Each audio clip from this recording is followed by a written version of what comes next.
Hello and welcome to today's Trigger 2-minute tutorial. Today I want to follow on from yesterday's brief introduction to MIDI and tell you a little bit more about MIDI TX and also some of the tools that are available within Trigger for monitoring MIDI. And the first one is available on our status bar. So if we right click on here to bring up the menu and we show the MIDI I/O display, you'll see in the bottom left of on the left hand side of the status bar we have an indicator which indicates the last MIDI note that was received. So if I hit another key on my external keyboard, you'll see that it follows the last MIDI note that was sent. Okay, so I've pressed it and held it. As I release the key, it indicates that the note off is sent. And if I hit the note that relates to my audio cue, it will play.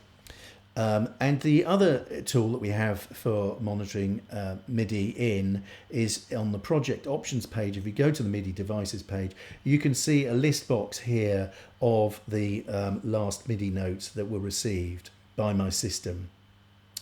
Okay, I'm now going to enable another MIDI output device and click done to that, because we have a trigger button here which I'm going to use to send MIDI.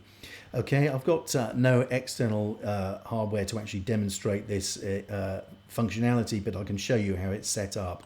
And we open up the button properties form for this trigger button. It doesn't have to be a trigger button. You can transmit MIDI from an audio button or a video button.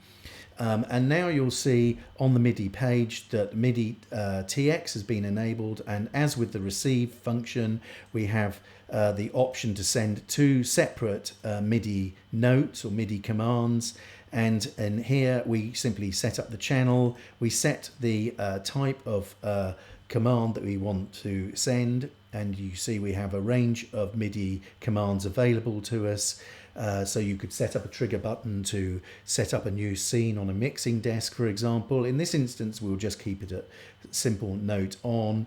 We select the note number. We can do this by dialing it in here. So we'll say, let's say note 21 for now. And then we won't show advanced, but with it, because it's a simple MIDI that we want to send, and we click done to that.